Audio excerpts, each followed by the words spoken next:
I love you right today because you cared for me in such a special way. And yes, I'll praise you, I'll lift you up, I will magnify your name. That's why my heart is filled with praise.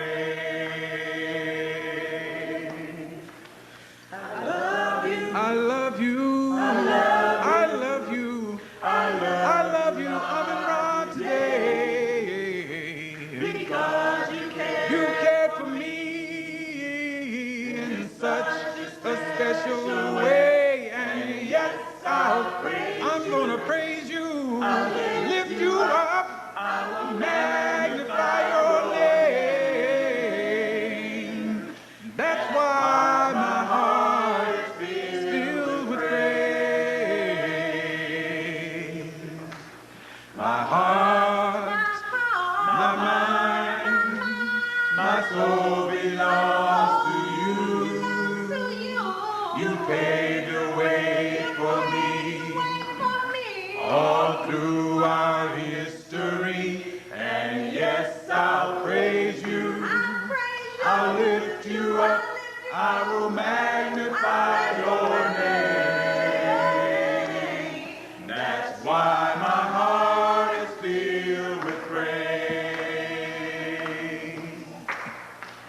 I love you. I love you. I love you. I love you. I love you. I love you right today because you care for me in such a special way. And yes, I'll praise you. I'll lift you up. I will magnify your name. That's why my heart is filled with praise. My heart, my mind, my soul belong to you. You gave the way for me all through our history. And yes, I'll praise you. I'll lift you up. I will magnify your name. That's why my heart is filled with praise. I love you. I love you. I love you right today because you cared for me in such a special way. And yes, I'll praise you. I'll lift you up. I will magnify your name. That's why my heart is filled with praise. I love you. I love you. I love you right today because you care for me in such a special way. And yes, I'll praise you. I'll lift you up. I will magnify your name. That's why my heart is filled with praise. That's why my heart is filled with praise. That's why my heart is filled with praise.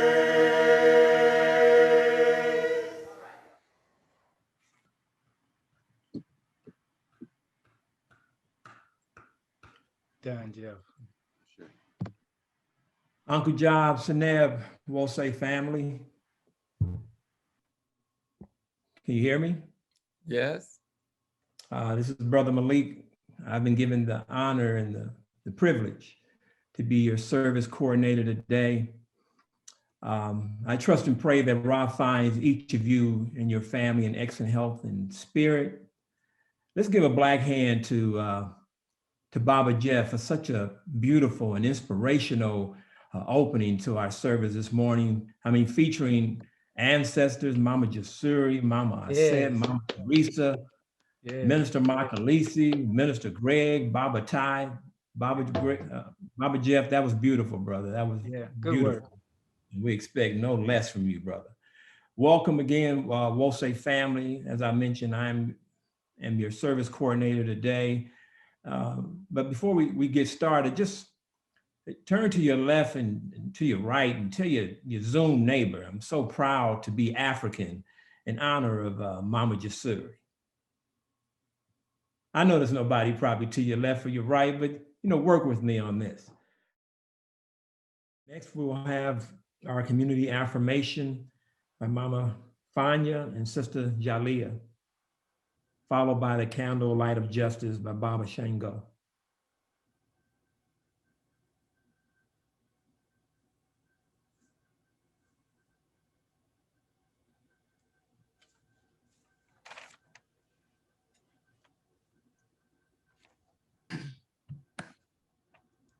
We will know God's truth to be free and self-determined. Creator, help us to remember the humanity, glory, and suffering of our ancestors, and to honor the struggle of our elders. Let us strive to bring new vision and life to our people. Let there be peace and harmony among us. Let us be loving, sharing, and creative. Let us work, study, and listen, so we may learn, teach, and cultivate self-reliance. Grant us power, O Holy One, as we struggle to resurrect our hearts and our homeland. We will raise our children according to the needs of their nation.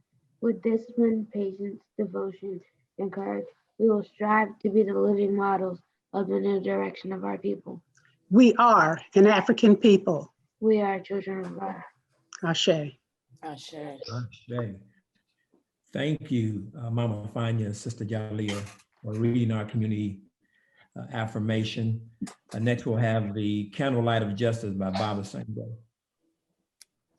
Greetings, Wose family.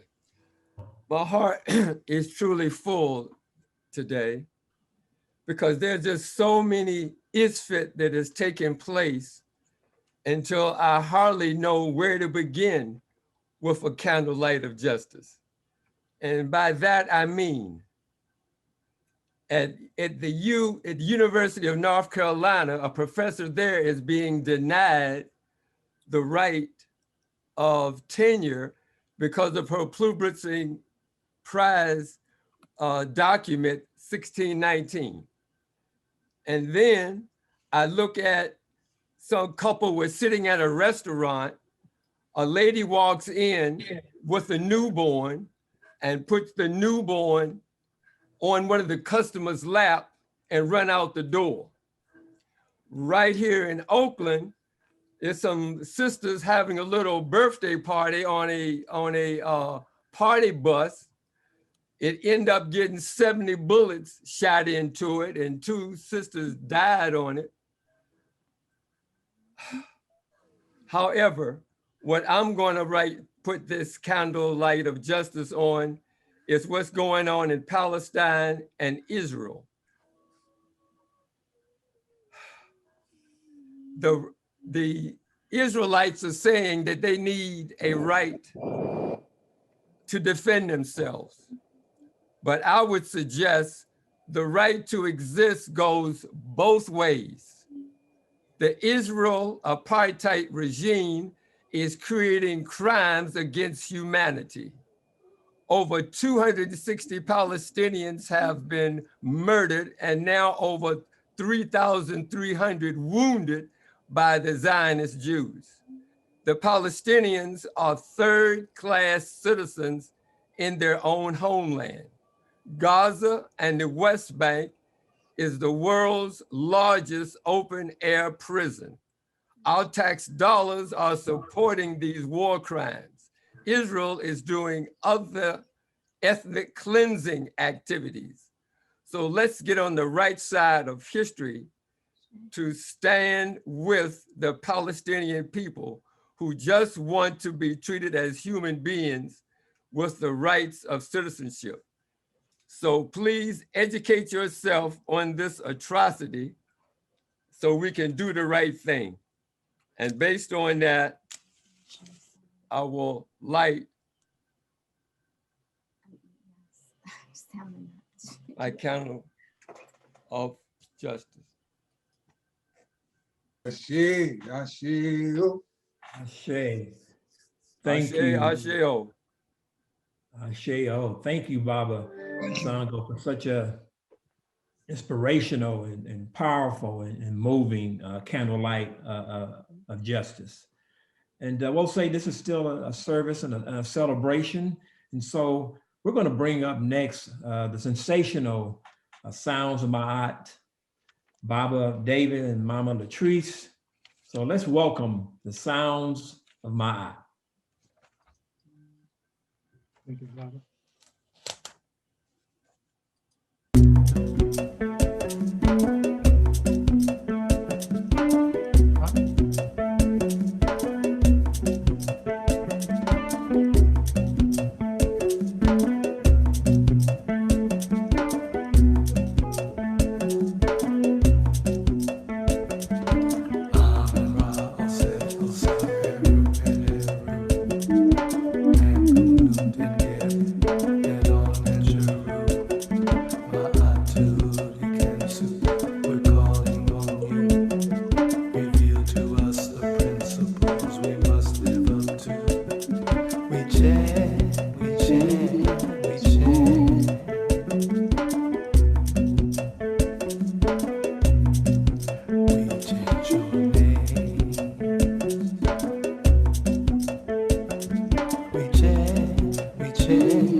we chant, we chant, we chant.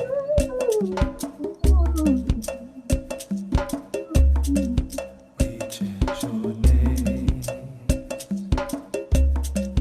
We chant your name. We chant your name. We chant your name.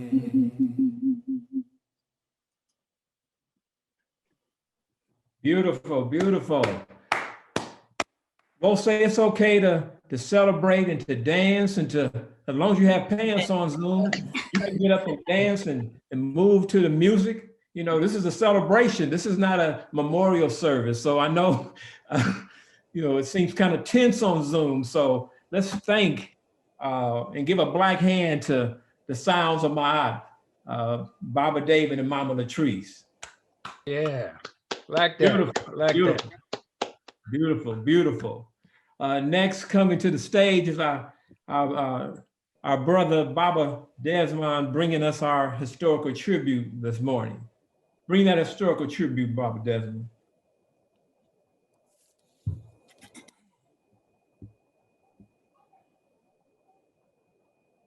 Good morning, good morning, Wolsey family. I'm gonna switch up. I want to share my screen, if that's okay. And let me go. I'm actually logged in on my phone. One moment as I switch up.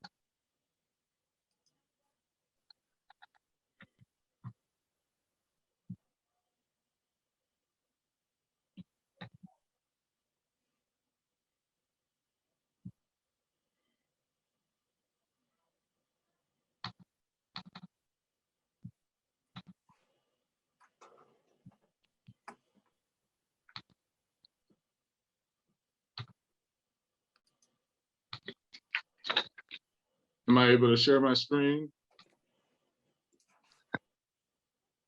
You're your co-host, sir. Okay. This meeting is being recorded.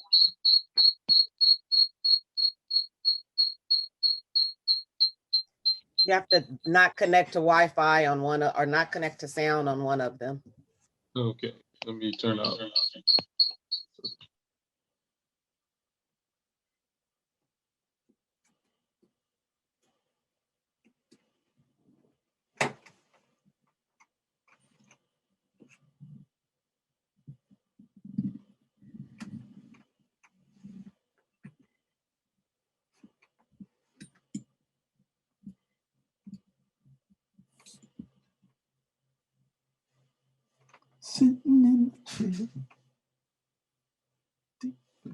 Sorry, I'm talking to myself. Good morning again, Wolsey community. I just switched from my phone. I was originally going to do my historical tribute on a brother that's a real estate developer in New York, but according to the recent passing of a legend in the comedy world, I decided to do Paul Muni. So Paul Muni, it's not.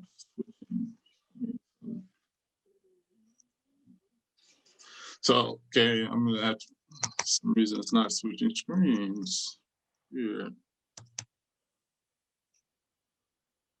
Okay, let me put that again. There we go. Okay, Paul Muni was born Paul Gladney, and he was born, the name Paul Gladney is his original name. He was born in August 4th, 1941 in Shreveport, Louisiana. In 1948, he moved to Oakland. So some of you guys might have ran into him maybe at the grocery stores, because it's actually, he was still living in Oakland when he passed. His parents were George and Lavoya Ely.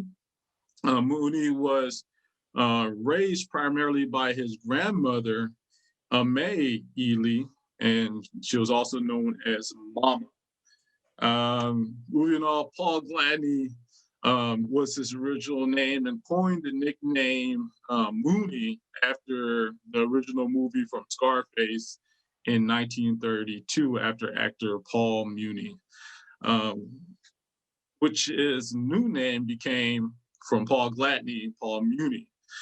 He started his career as a ringmaster with the Gaddy Charles Circus, right? So as a ringmaster, he would tell jokes, he would write, and he always found himself writing comedy. He was in the limelight, you know, talking, doing what a ringmaster does. And that's when he kind of fell in love with this passion. And that's where he first, that helped him land his first professional work as a writer for Richard Pryor. Moving on, going on to his career as a writer for Richard Pryor. Some of you guys might have read some of his stuff or seen some of his stuff. He wrote for Richard Pryor on Saturday Night Live, co-wrote the material for Live on the Sunset Strip by Centennial Nigga. Is It Something I Said? Prior films that he starred in were JoJo Dancer, Your Life is Calling, and he also helped with writing some of those as well. He was also the head writer for the Richard Pryor Show. And moving on, Mooney wrote for Red Fox's Sanford and Son and Good Times. I think most of us are familiar with.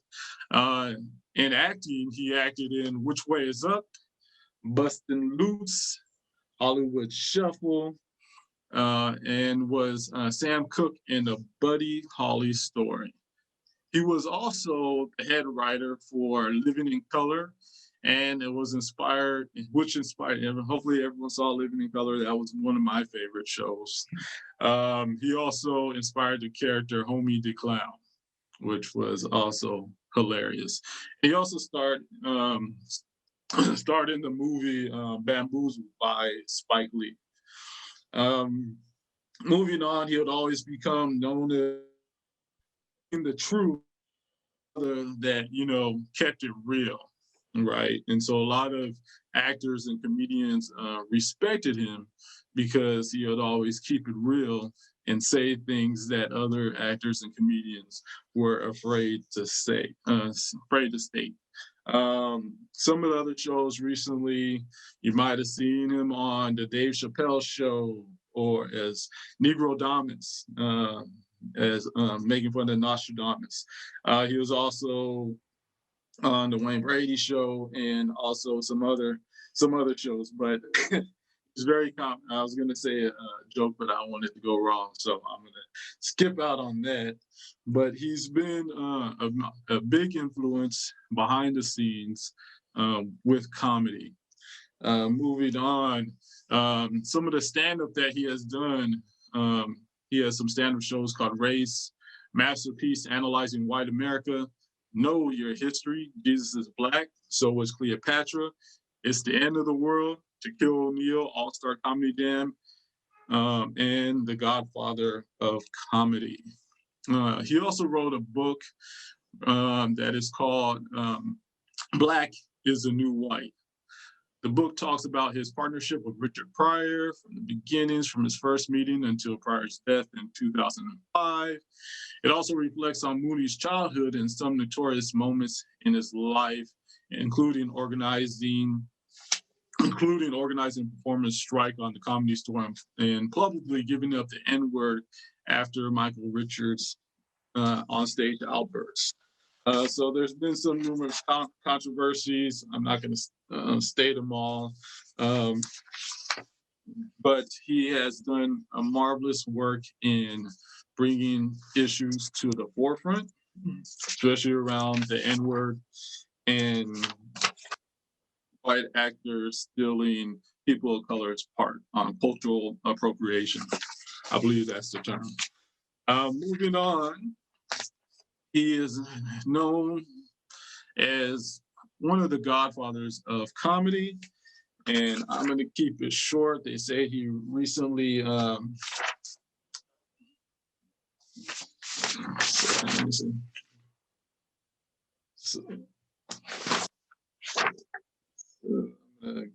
Keep it short, but he's known as the godfather of comedy, and my tribute today goes to Mr. Paul Mooney that recently passed. And Babe, I think Someone could pour a libation for me. I don't have my plant, but tribute, honor, and respect to Paul Muni. Thank you. hey, Beautiful tribute, beautiful historical tribute, Brother Desmond. And absolutely, No problem. we salute Paul Mooney as an ancestor, an historian, an activist, excuse me, and someone who wasn't afraid to speak truth to power. And whether you laughed or cried, he told the truth as it is. Thank you, Brother Desmond, for that beautiful historical tribute, recognizing and honoring Paul Mooney. No problem. Thank you. Absolutely. Next, it's time for another song from our sensational sounds of my aunt, Baba David and Mama Latrice. Please bless us with another selection.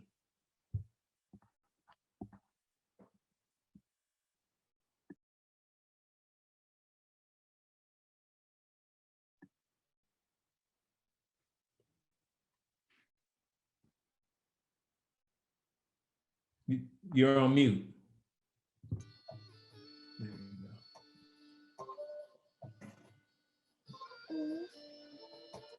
go. okay, family, I'm asking you to close your eyes and meditate with me on this song.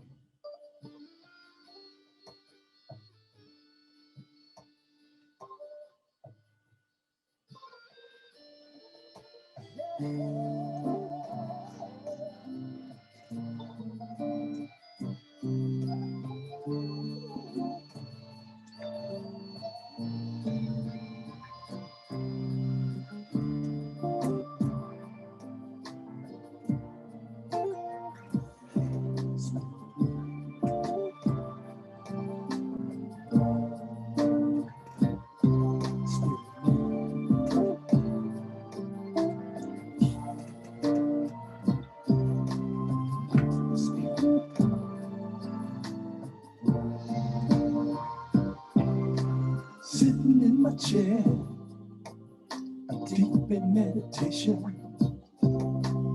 In my mind, a chain with the balance equation. Blue valley light calling from the beyond, yeah. Profound peace, the vibe I'm focused on. I submit. Spirit, lead me where you will. In my mind, and a righteous will, I submit. So leave my thoughts stay still. Asking the Spirit to lead me where it will, where it will.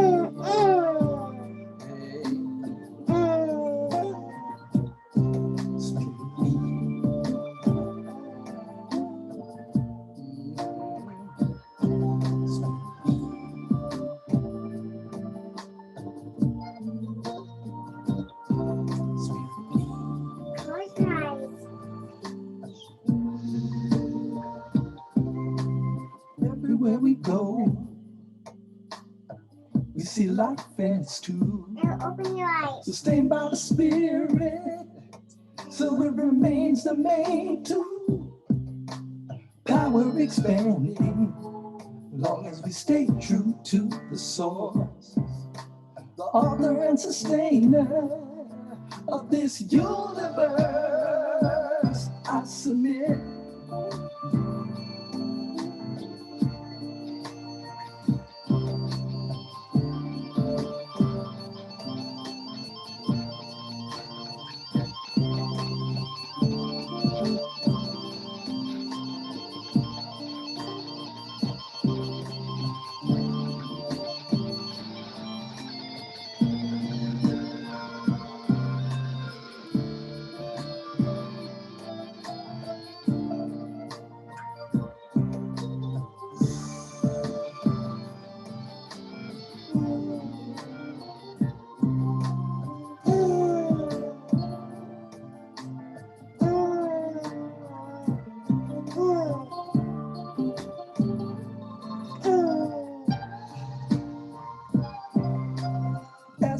this road.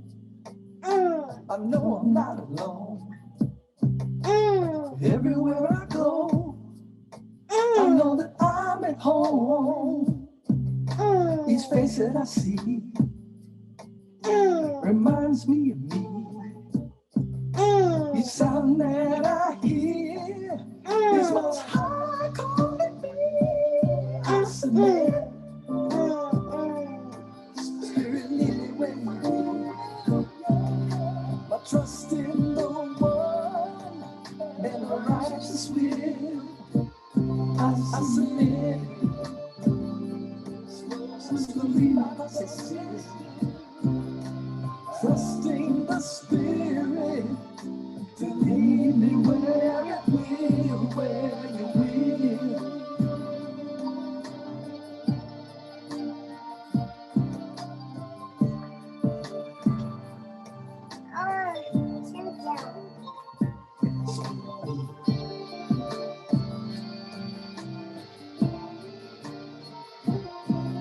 Spirit, lead me home.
Beautiful, beautiful. Let's give them a black hand. I'm gonna tell you right now about David and Mama Latrice. You may have to add another act to that. The sound of my featuring featuring that solo star that we heard throughout the performance. Thank you for blessing us. To get it in. Yeah, absolutely. Brother Malik. Yes, sir. Yes, sir, Mr. Michael. Yeah, excuse me for interrupting. I just want to share this footnote to the historical tribute. Brother Alleman was sharing with me that Paul Muni visited Wose, Oakland. He said it was about 14 years ago. He had two of his sons with him, and he was promoting a vegetarian nutrition package that he was putting together. So Brother Alleman just wanted us to have that a bit of information. Yes. Absolutely. Absolutely. Thank you. Thank you for sharing that. I see Mama and Dina you wanted to add a comment to that? No, he called me with the same thing, and it did happen. Yes. Absolutely. Anybody has been through WOSAC. Absolutely. Thank Brother Alaman for sharing that information with the community. Thank you so much. Also, Brother Malik, if I can say, I forget which anniversary that the Mooney twins came, but they came to Wose, Oakland's anniversary as grown men. And, you know, I contacted one, Daryl, and he was speaking. No, he was in a club and he had our worship folder and he was explaining the Wose worship folder to somebody in the club at a bar. So just a little side note. What can you say? Wosey's everywhere. Everybody wants to know about Wosey. That's beautiful. Thank you for sharing that with us. Well, you know, Wosey, if you enjoy what you're experiencing right now and you want that to continue, this is a time in our service where we can actually practice what we preach, which is Ujamaa, cooperative economics. And at this time, we're going to have our litany of sacrifice being brought to us by Sister Santa and Baba Damani, because freedom ain't free.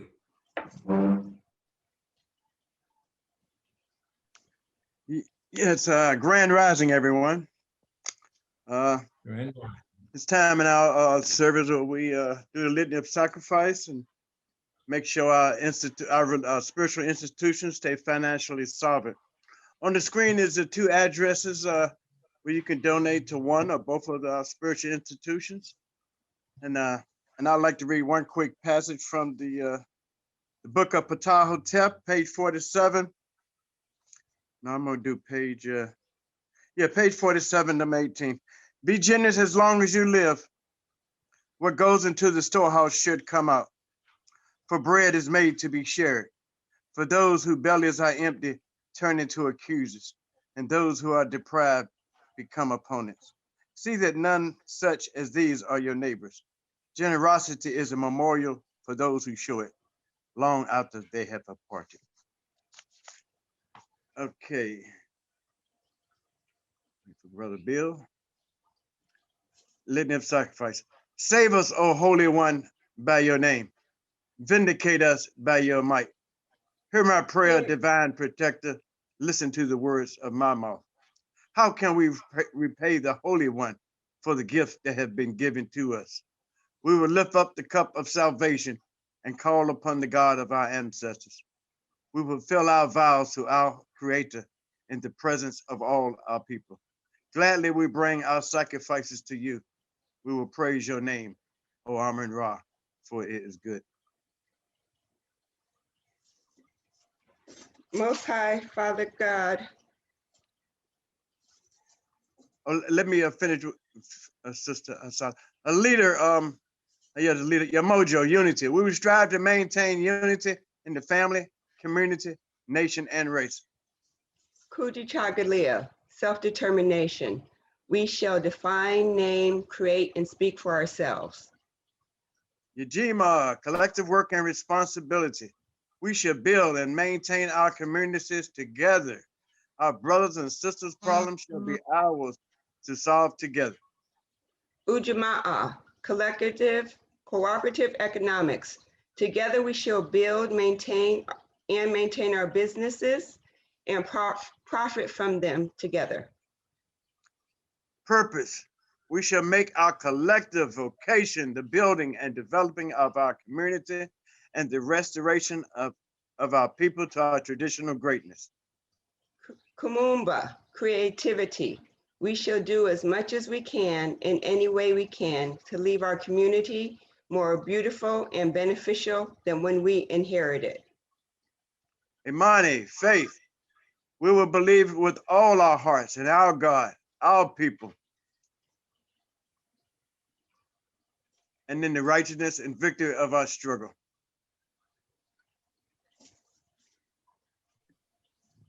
Most High, Mother, Father God, thank you for allowing this gathering. Thank you for the wealth and the blessings you have bestowed upon us. I give you thanks for the talents, gifts, and abilities you have given, which enables us to give back to Wosey and the community. Blessings and gifts are received in all forms, monetarily, spiritually, energetically. I thank you, Mother, Father God, for giving us and allowing us to give back, having faith that the monetary gifts will increase, and with all our other gifts and abilities and talents, we will also enable Wosey to grow and thrive. Thanks for the blessings to all who have given. Thanks for the blessings to all who will give in the future in any way you can. Ashe, Ashe, Ashe. Ashe, Ashe. Thank you, Sister Santa and Baba Damani, for reading our Litany of Sacrifice. Also, I'd like to point out that Baba Bill has placed in our chat how you can contribute to the Wosei community, both Oakland as well as Sacramento. So you can check the chat for that information. Okay, thank you once again. Wosei, are you ready to receive our minister? Our minister who's coming forth this morning to bring us the word. Our minister who we refer to as the incomparable, the inspirational, the never black down and get black up. The minister who teaches us that if you can't handle the truth, get the isfet out of the kitchen. The queen, mother, warrior, sister minister, none other than our own Minister Alicia. Let us receive our minister. Let's give her a black hand as she comes forward. Minister Alicia. Let's give her a black hand. Oh my goodness. Ashe, y'all gonna have me cracking up through the entire time. Greetings to one and all. What a wonderful service we are experiencing. It's been a beautiful week since we've last seen each other. I'm hoping everyone is doing well. So today's message is going to come from the Hosea in the book of Keti, number 2, page 50. And it reads, "Follow in the footsteps of your ancestors, for the mind is trained through knowledge. Behold, their words endure in books. Open and read them and follow their wise counsel. For one who is taught becomes skilled. Do not be evil, for kindness is good. Make the memory of you last through love of you. Multiply the people whom the city shelters, then God will be praised for your donations, and the people will give thanks for your goodness and pray for your help." Ashe. And the next passage I want to read also is in the Books of Wise Instruction, in the introduction of that, on page 39, in the second paragraph. The second paragraph reads, "The books of wise instruction are as sacred as any of the other books of the Hosea, for the main focus is on Ma'at, and the moral and spiritual obligation each person has in preserving and practicing it in and for the community.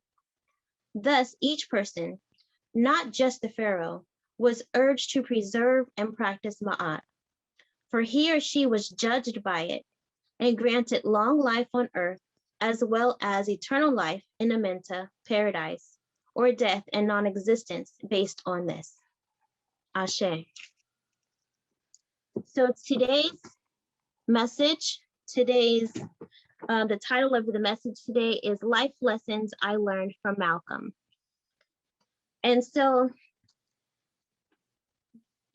I just want to say, for his birthday, Malcolm X's birthday being on Wednesday, we kind of get into the Malcolm vibe.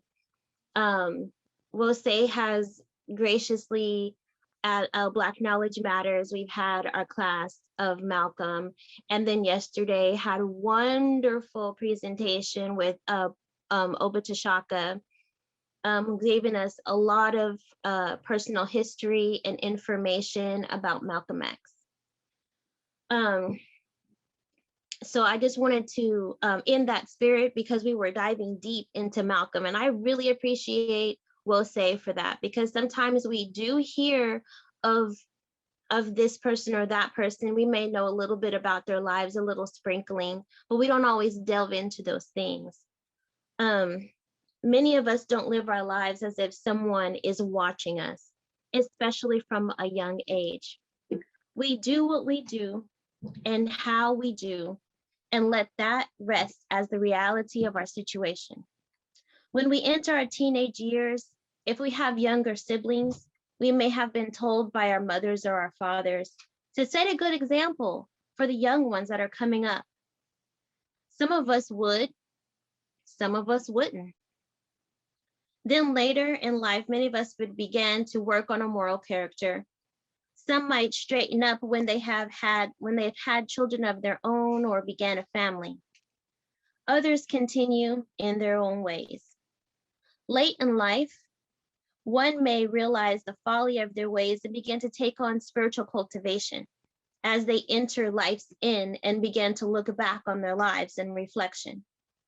Others stay cussing and fussing all the way to the grave.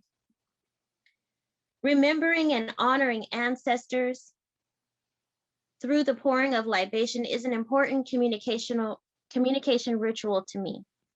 It is not just thinking about old Uncle Harris in a fun way and how he used to cuss everyone out and come over drunk on the weekends. It's an examination of someone's life and character and defining of that person to be worthy and elevated and honoring them by inviting their spirits into your space to join for celebration or to ask them for guidance. A lot of times when we're living, we don't necessarily have control over who is in our space. We don't necessarily have control over who is bringing their vibes, whether it's their negativity or their positivity into our atmosphere. But when we're calling on the ancestors, we call on those who we want to be a positive force within our lives. We open that door in order for positivity, in order for the ancestors who have done something that we catch as noteworthy and we catch as inspiring to come and to be in our atmosphere, to sit with us, to help us, to guide us. Pouring libation and honoring the ancestors is finding something honorable and truly inspiring in their life, how they lived it and what they did, and using that to guide you along your journey. Thus, our ancestors urge us to live a life of ma'at and to elevate our character. They urge us to do that which is loved, to be generous, to give bread to the hungry, clothing to the naked, and bring the boatless to dry land. They tell us to speak truly and do right, to speak justly and repeat that which is just, to be the vanguard and rear guard of the people, to be one who finds the solution where it is lacking, one who pleases God in our hearts, and to be quick in discerning his will. They tell us to take pleasure in righteousness, staying in harmony with the laws of the Hall of Ma'at. Our ancestors tell us these things in books in which we are instructed to open and read in order to train our minds through knowledge. Then we must follow the wise counsel. I look at that and I said, that's the part, following the wise counsel. Because I'm sure as a person of Wose, you've had the opportunity to counsel someone within your life. And one thing that usually vexes me when you're talking to people and they come to you and they're asking you, please, I need your help. I have this question, I have this problem. And you sit there, sometimes you can, say it right away. Other times you may have to mull over it. You may have to take your time and meditate on it. You may have to be able to receive the messages from the Most High and be able to clearly communicate those things to them. And you're giving them wisdom. You're giving them that real good wisdom because you're like, sister came to me or brother came to me with this hurt on their heart, and I want to make sure I give them that good pearl of wisdom. And you just break everything down so beautifully and eloquently, and they feel, and it seems as though they're very receptive from what you're giving. And then they turn around and they do nothing of what you just said. Now that was some real wise instruction they just got, and they do nothing of what you just said. And then they come back the next month with the same problem, only it's worse. So we must learn that when we are looking at these ancestors' words, that we use the wise instruction, follow the wise instruction that we're reading and that we're studying. So let that be a lesson in and of itself for us, to follow in the footsteps of our ancestors, training our mind through knowledge, then open and read the books, and then follow that wise instruction. And that brings me to the platform of this week. The 19th being Malcolm X's birthday. I just wanted to share with you, when I call out Malcolm X or El Hajj El Malik El Shabazz for libation, I wanted to share those things that I'm calling him for. Because with his life, the way he lived his life serves out a few lessons for me. And there are many lessons throughout his life that someone can get. I'm offering you those ones that stand out to me and those ones that, help me within my life in learning his story. When we learn our ancestors' story, there's so many nuggets that we could use to be able to help with the walk that we walk in this life. So I'm looking at Malcolm's early years. Malcolm's early years were filled with traumatic situations, from having his mother deal with the Klansmen busting out all the windows of its house and search for his father while he was in her womb, to being shuffled around from town to town because white people want to come and burn your house down or try to kick you out of this town because they don't like your dad, to threatening your family, to losing your father to violence at 6 years old, to sitting there starving and trying to figure out, how am I going to eat today? Many traumatic events shaped Malcolm X's early life. Many things happened because Malcolm's family was not the good Negroes. They were not the good Negroes on the block. The family just stayed in their place. Malcolm's father was a Garveyite and a Baptist minister. And the reason why many of Garvey's teachings appealed to him, and the reason why he said, okay, well, I'm going to spread the word about this, was because Malcolm's father had seen 4 of 6 of his brothers die by violence from the white man. One of them was by lynching. And then after he himself had died, it was only one of those children, 1 out of 7, that died from natural causes. Every one of them were murdered.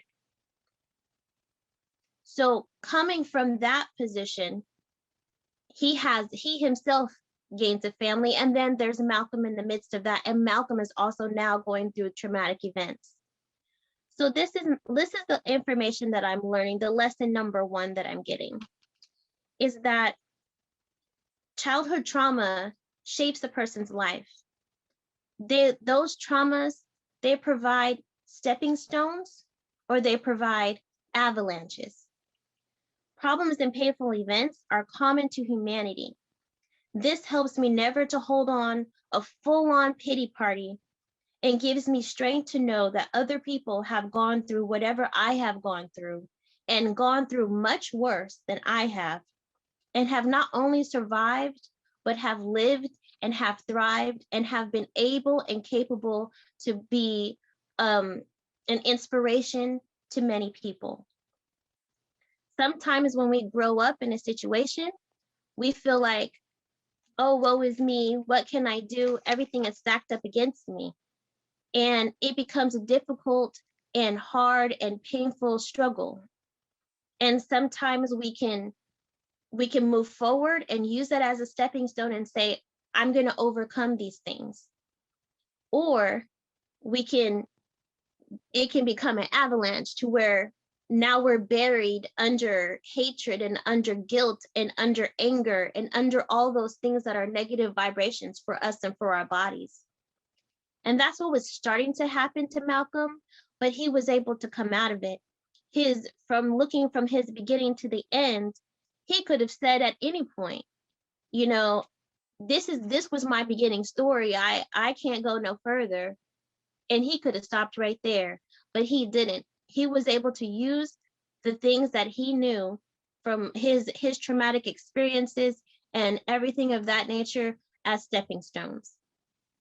Lesson number 2 that I learned from Malcolm was when Malcolm was young and his older siblings would be told no when they would come home and they would ask for food. They would come home from school, ask for food, A mom would be like, no, we're not doing this right now. Wait for dinner or whatever she may say. But he would cry and fuss until he got what he wanted. He noticed that those that there were those that were nice and quiet, those kids that were nice and quiet, or the good kids or the good Negroes, they often went hungry. But because he opened up his mouth and he screamed and he cried, he eventually got what he wanted. So he had a learning situation there, so that if you wanted something, you had better make some noise. And this is a skill or a tool that he kept throughout his life. And he definitely used it well through the days of the nation. The time he spent on the streets, he was learning resourcefulness. He was learning leadership. He was learning and forming opinions about the world. He was not living on the up and up, but he was gaining skills that will later be transformed into positivity. And so how do I use this knowledge, and what was my lesson? My lesson was to learn skills wherever you are. Wherever you're at, in whatever station you are at in life, learn skills. Whatever you are doing, acknowledge it as a skill. Do it to the best of your ability, because the skills that you hone today will be useful for tomorrow. And also to speak up for myself. Now, living in my neighborhood, sometimes I ask God, like, why am I here? I don't understand. Like, I'm a peaceful person and my neighborhood is not. Or, I just like, well, I don't understand. Why am I put in the middle here? Why am I not in a lovely house on a picturesque mountain looking across and watching the sunrise? Or why do I not have, this status or this business or this perfect career or whatnot? But us being here has helped many people in the neighborhood, from being a safe place for their children, to shelter a couple of women from domestic violence, to being a grief counselor, to a homeless shelter. Yes, in our little apartments, no matter where me and Stiley are, where we have little apartments, we still house some people who become homeless for the period of time. And us being here has allowed people to be able to have some comfort and have some shelter from the storm that is on the outside. So during this time, I've been able to gain a wealth of skills and tools for use, then and perhaps in some future event that I don't know of. I may be using this 15 years in the future, but while you're in the middle of it, you don't know why you're going through it. But as you're learning and as you're growing, take those things not all as negativity. Look for that silver lining and saying, hey, I'm growing, even though that growth is hurting. We go through these growing pains, but in the end, we are able to say, I've accomplished this skill, or I've gotten this tool. So I stopped asking those why questions, and I'm constantly learning from my environment, being grateful for wherever I am in life. Like, a lot of times people will, if they lose their jobs, they'll feel like, oh, this is the end of my life. What are we going to do next? But sometimes it's used as a door that has closed so that another door can open. Or sometimes it's used as the time where you need a period of rest to be able to connect greatly with the Most High. Sometimes people even get sick so they can lie down and look up. And that's the only thing that they can do, is sit there and be with the Most High. So that was lesson number 2. Lesson number 3 that I learned from Malcolm was when he was sentenced to 10 years in Charleston State Prison. He wasn't even quite 21 years old. I believe he was sentenced in February, and since his birthday is in May, he was not quite 21 years old. He was nicknamed Satan because of his anti-religious attitude. During his jail term, his life path crossed the life path of John Elton Bembry, To Malcolm and others, he was Bimby. Bimby made an impact on Malcolm in that he was teaching him to learn and the value of intelligence. He had said of Bimby that he was the first man he had ever seen command respect with his words. So Malcolm had to have an open mind when he would listen to Bimby speak. If what he was saying wasn't resonating with him on some level, if he was just closed to truth, there would be no Malcolm X. Bimby was a godsend to Malcolm. He paved the way by breaking down some walls so that Malcolm could open up. For when his brother came talking to him about not eating pork and later about Islam.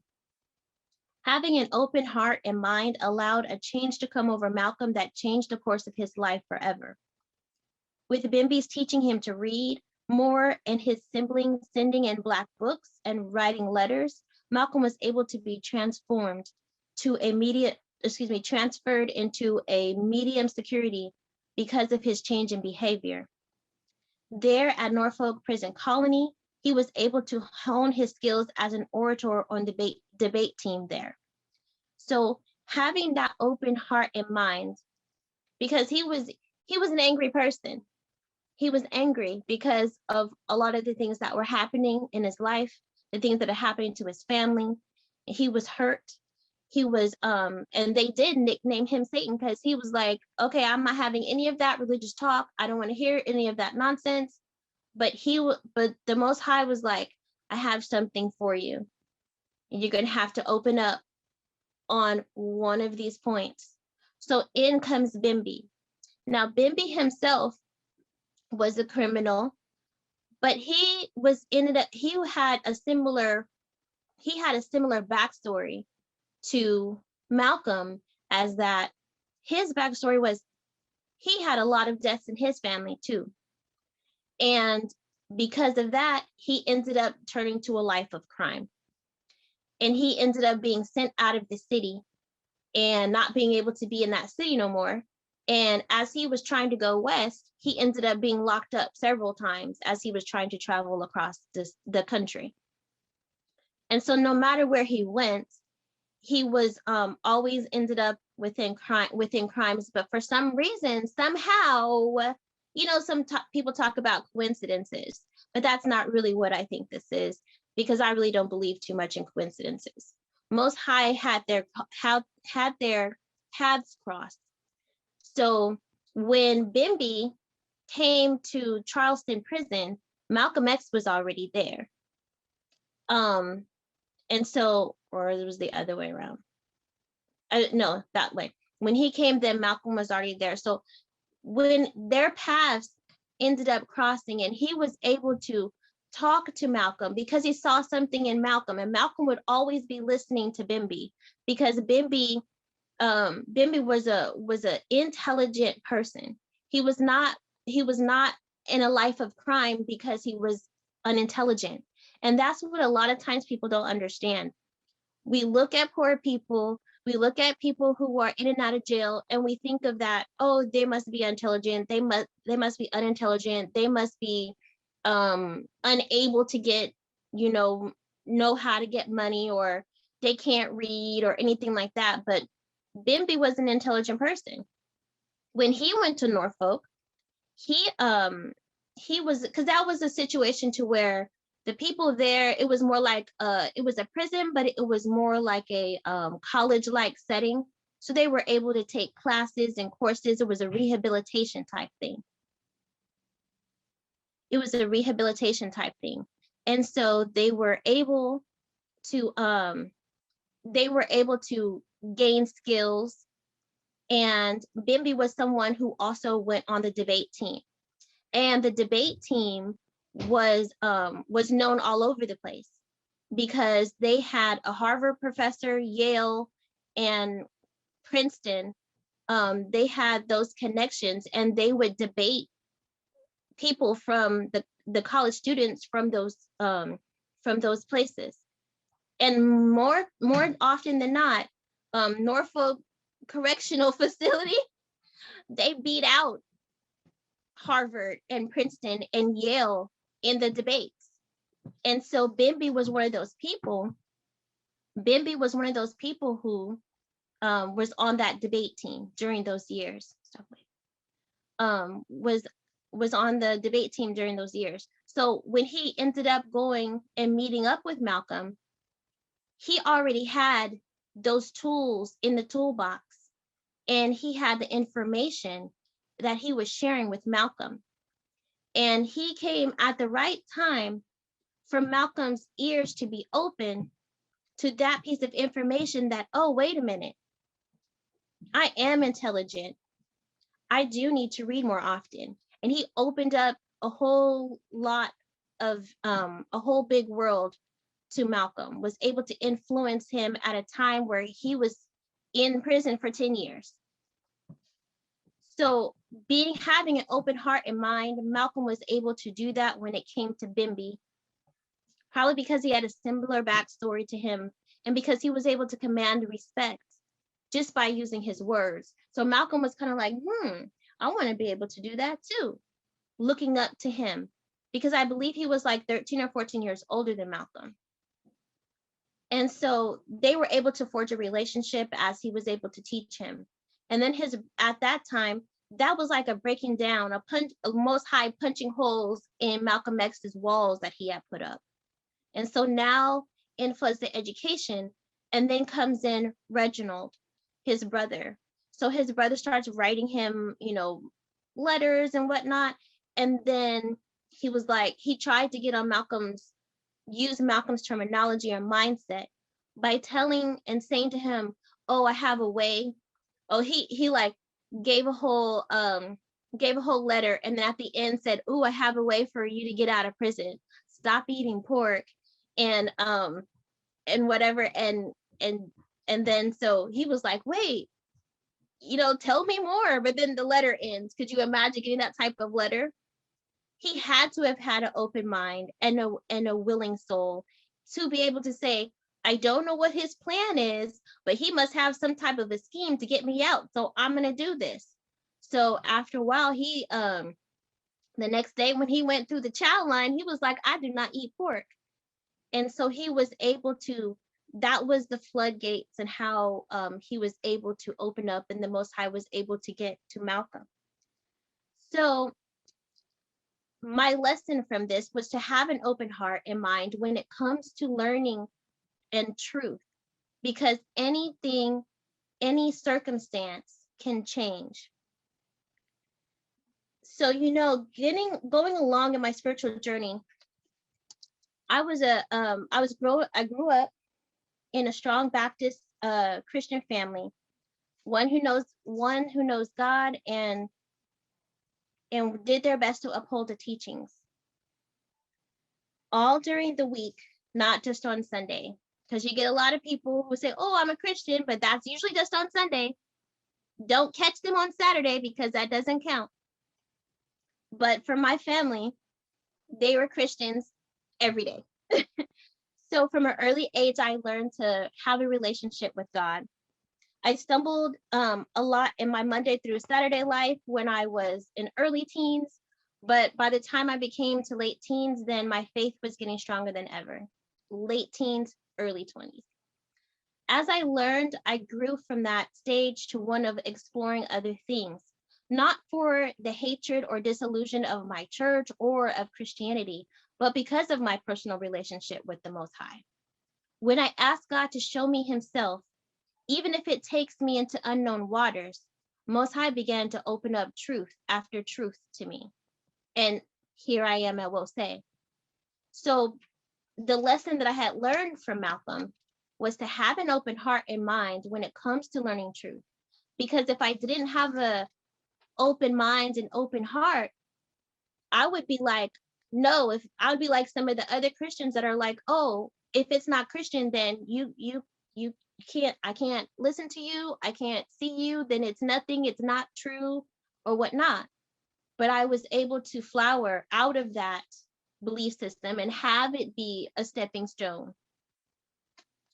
So my final lesson was to keep separate the belief system from those who follow it.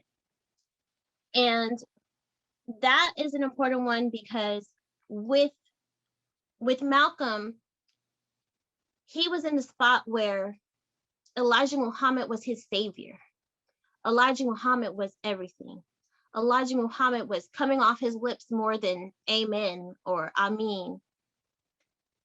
He was looking up to Elijah Muhammad. So when Elijah Muhammad fell from grace in his eyes, he could have been crushed to the point where he would say, I'm forgetting about Islam. I'm walking on, I'm moving on. Islam is trash because Elijah Muhammad didn't do this, that, and the other. And people do that with all of their belief systems too. They hold up an icon and they say, oh, if this person, since this person, cussed, or since this person did this, then, oh, then all those Christians or all those Muslims or the whole religion, we're throwing everything out. But Malcolm was able to separate his belief system and his faith and his relationship with Allah from Elijah Muhammad. And he was able to move out and be able to see different things, and it opened up his eyes. Elijah Muhammad's secret, which really wasn't a secret to anybody but him, was able to take off the blinders from Malcolm and allow for him to step outside of where he was and open up the floodgates for new territories. And so that was one of the main things that those are my lessons from Malcolm's story. Now, I've read Malcolm's story and watched his movies when I was in my teens. So that's why I was able to glean these things from his life and use them as life goes on. When we live our lives, remember that there are lessons to learn from the life stories of those ancestors who have lived their lives worthily. My mother always taught me that God is always watching because God is everywhere, in the heavens and in your heart. So in this story, Malcolm had tragedy upon tragedy and went on to influence millions. And Bimby was an awesome mind who also lived a lot of tragedy, but he never got his life together. So you could see that you could use your tragedies in ways of positivity or stumble along in life and have that avalanche come.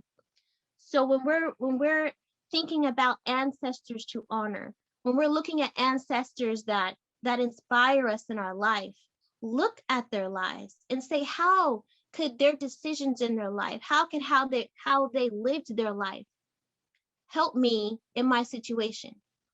I'm going to say one last thing, and then it's going to be closed, which is a lot of people may say, a lot of people do say, oh my goodness, how do you give birth to 9 kids? Oh my goodness, oh my goodness. I tell you, it's the ancestors. Each and every time I'm channeling ancestors, I'm calling on the ancestors, I'm calling on the divine. Mothers, please come help me. Mothers, please come to me in this situation. Please help me and help me to know what to do. Help me to trust my body in its movements, that this is natural and it's going to be okay. Because my ancestor mothers will come to me and they will say, it's okay. And I will be able to give birth to the babies and not have a whole bunch of issues or a whole bunch of problems or go crazy or anything of that nature. So in our lives, when we're having problems, we can call on the ancestors. We need to know what ancestors to call when. So we have to know these stories. We have to learn these stories. If we hear a name that we don't know, go back and look at their stories. That's why our historical tributes are so important, because we are learning of the ancestors. America gives us maybe 10 ancestors and that's about it, but we have millions. We have millions of ancestors that we can tap into, who were positive, who are looking and moving and growing and moving for the upliftment of our people. And then you have those ones in your families who have inspired you, who have encouraged you. So in that same vein, be that person to someone else too. Don't just let it be, oh, I'm inspired, I'm this, I'm that. Live our lives like the Most High is telling us to do, like when we open up the Hosea and it says for us to do these things, because how we live our lives are important. Because even if you don't have any children, guess what? Somebody's still watching.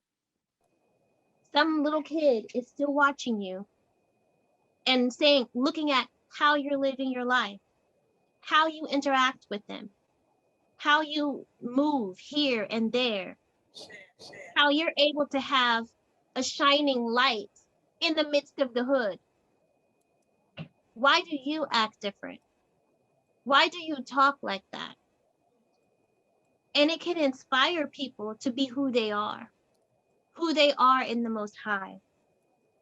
So our ancestors are telling us these things, and we must listen to those and follow in the footsteps and follow their wise counsel, because this is how they are telling us we are one way we are able to live forever, because people are calling our name, people are pouring libation to us. Think of your most loved, we'll say, ancestor, and how they touched your heart and touched your mind and touched your life, by whether that every single time you've seen them, they had a smile and a hug for you, or if they were a person who spoke truth into your life, someone who's helped you in a personal situation and who's now an ancestor and you call their name. That's the kind of life that we need to live. If we are lacking in one situation, we need to look at the situation and clean it up and correct it, so that we can go into the perfection of what the Most High has for us, so that we can be learning and following the footsteps of our ancestors. So I will read this part once again in the book of Keti, number 2, where it says, follow in the footsteps of your ancestors, for the mind is trained through knowledge. Behold, their words endure in books. Open and read them and follow their wise counsel. For one who is taught becomes skilled. Ashe.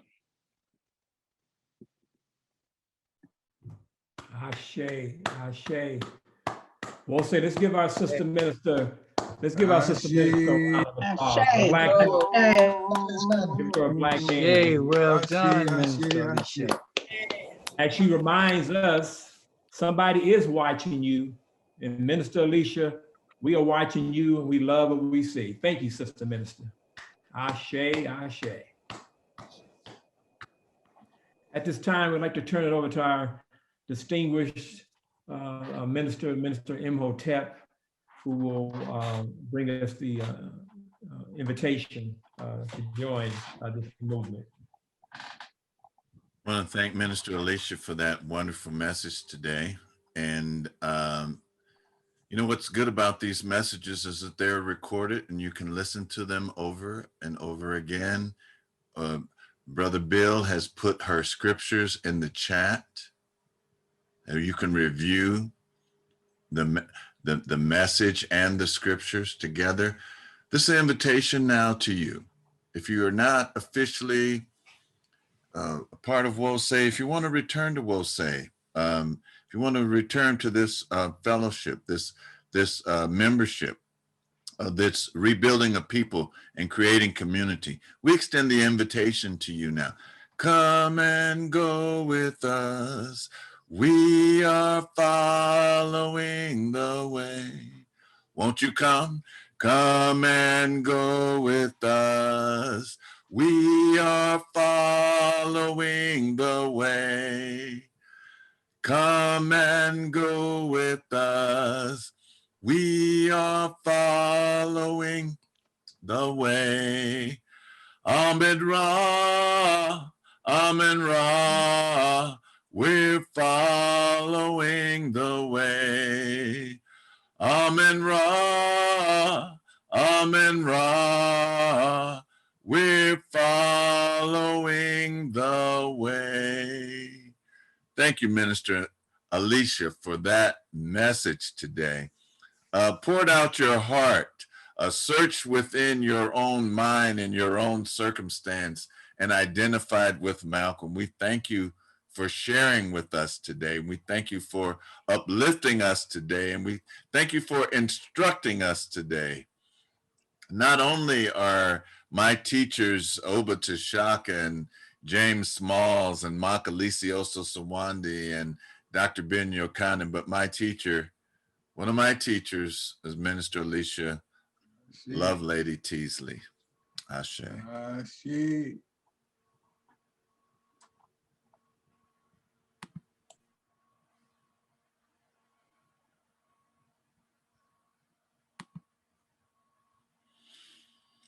So I don't see anyone that has raised their hand. Maybe I'm missing a name. Somebody may have already said, hey, yeah, I want to be. I want to be. I want to be. I want to be. I want to be ready. We used to sing all those songs. Hey, wait a minute. When I first came to Wosay, we used to sing from this book here, Songs of Zion. This was our hymnal, the Songs of Zion, and we need to do more singing. It's not only right brain, it's not only left brain, it's right brain. So, and right brain is singing. Right brain is music. We were talking in the ministerial training the other day, and we asked, even the Quran isn't read, it's sung. You know, the books of Psalms. What is a psalm? It's singing. How do you learn your ABCs? Do you say A, B, C? No, you say A, B, C, D, E.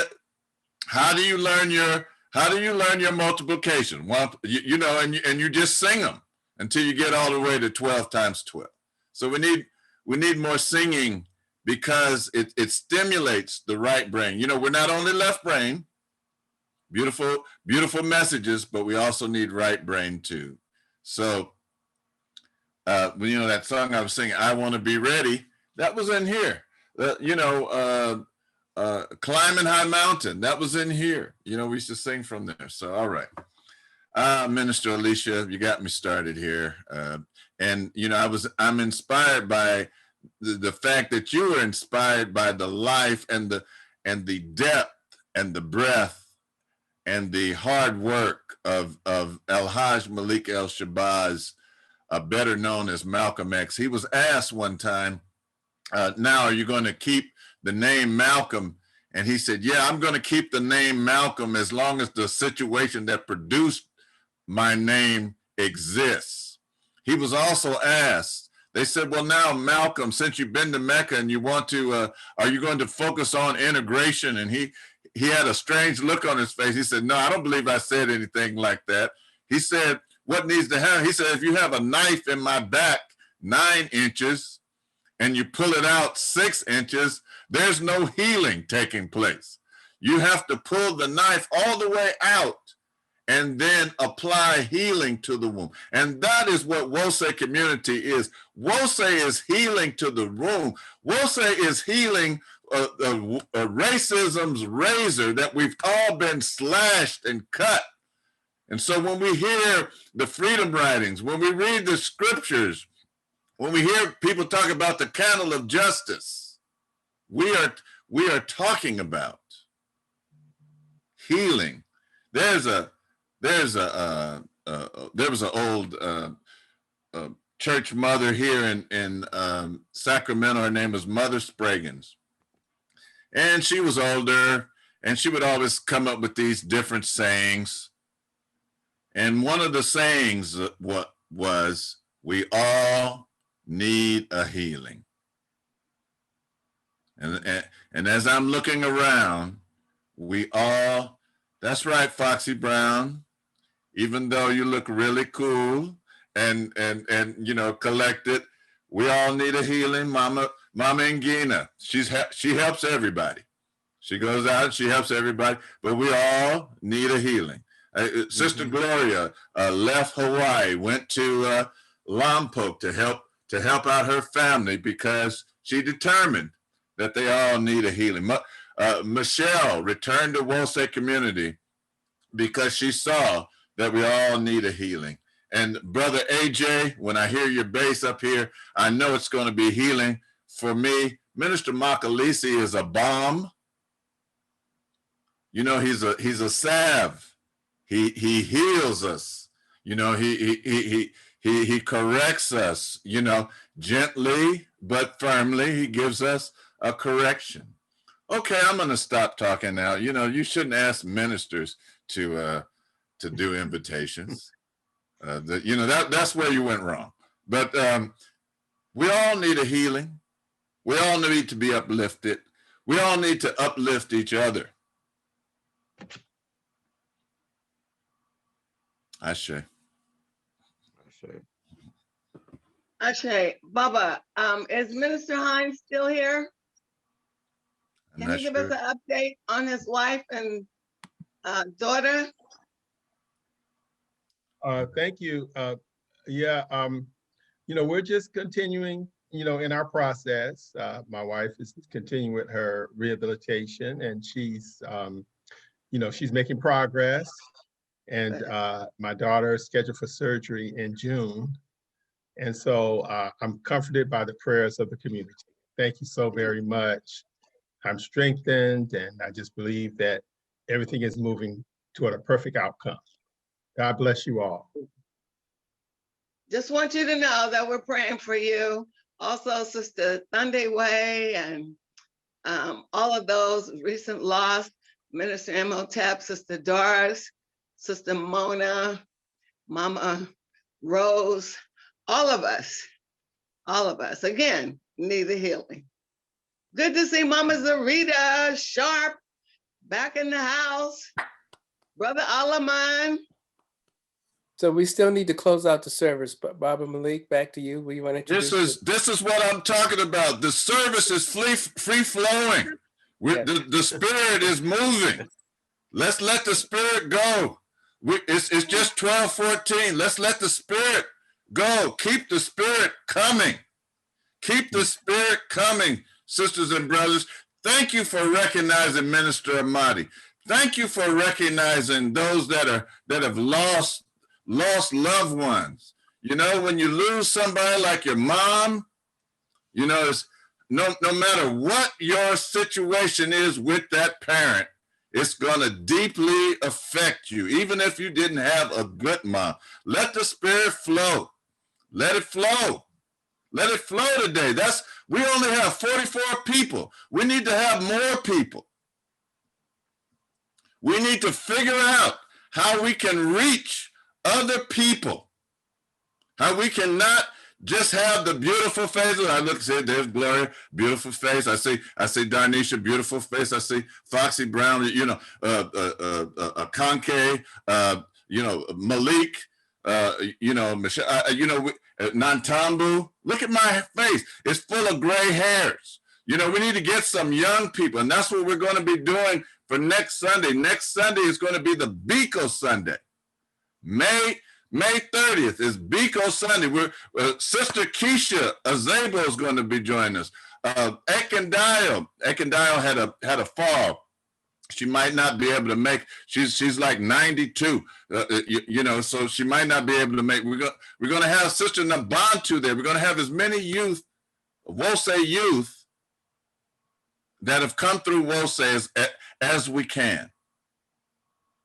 Because we, sisters and brothers, we just can't just do it with us. I mean, and there's some wise elders here. But we got to reach out to the young people. I'm sorry, Ty, I didn't mean to jump in like that. But this is what we need to do. We need to get our people, our young people involved. Over Shaka, what did he say? It was 150? No, I'm just kidding. Yesterday, but but you know, he's 82. Okay. So after a while, you know, you have done your thing, you know, but we need to have some people. If you've ever run track, you need to have some people to hand the baton off to. You know, they need to be there, and they need to be ready for you to bring the baton to them. And so I'm asking you, sisters and brothers, if you know some, we'll say youth that you have not seen, or you know some, you know, they may be 40 now, but if they have not, If you have not seen them in Wose and they've come up in one, let them know about next Sunday, all right? Ashe. Ashe, screen. Ashe, icons. Ashe. I'm not getting a response. Ashe. Hey, brother minister. Teach, brother minister. Ashe. Absolutely. Ashe, absolutely. Now, we'll say you have to admit. I'm sorry, Malik, just go on and close the service now because I don't want to feel like I'm holding you hostage. All right. Nah, we needed to hear what you had to say, brother minister. Your comments are always welcome, always pointed, always right on time. We'll say it has been an absolute pleasure to be your service coordinator this morning. I'd like to just, just thank all the contributors this morning to making our service what it was. Minister Imhotep, Baba Jeff, Baba Bill, Sister Debbie, Mama Fanya, Sister Jalia, Baba Sango, excuse me, the beautiful music brought to us by the sounds of my aunt, featuring that beautiful low voice that we heard throughout some of the songs. Brother Desmond reminding us to acknowledge those who have stood up for us and spoke up for our people. Paul Mooney, Sister Asanta, and Brother Damani in our litany of sacrifice, and of course the incomparable Minister Alicia bringing us the word and the message for today. Mama Gloria, will you come forth and close us out with Lift Every Voice and Sing? Ashe. Ashe. I'm gonna start with this one. There's a sweet, sweet spirit in this place. Yeah. And I know that it's the spirit of Amen Ra. Yeah. There's our sweet expressions on each face. And I know that it's the presence of Amen Ra.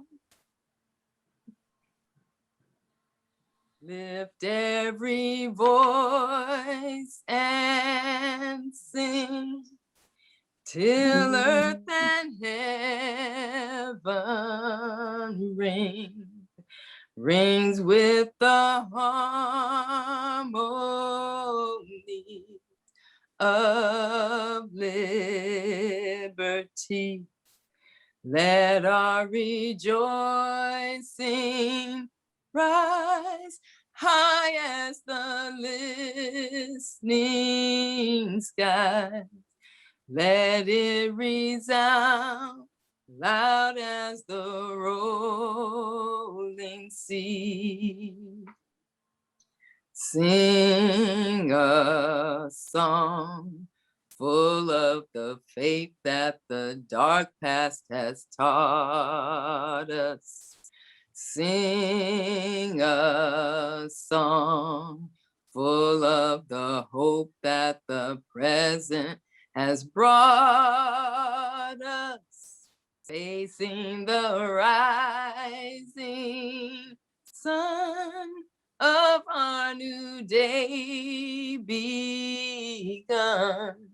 Let us march on till victory is won. Ashe. Beautiful. Thank you, Sister Gloria. Beautiful, beautiful. Ashe. Minister, go ahead, Minister. Is it me? I don't have a program. And now unto them who is able to lift us up faultlessly before the throne on high, may they empower us to be a people with one aim, one aim, one vision, one vision, one faith, one faith, one destiny, one destiny, one love, one love, one heart, one heart, one God. One God. Let us call upon the name of that one God as our ancestors and elders have done for time immemorial, for countless generations. Let us all say together, Amen.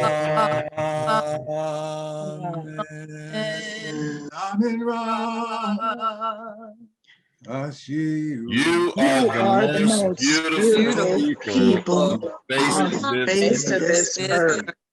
Ashe. Ashe. Ashe.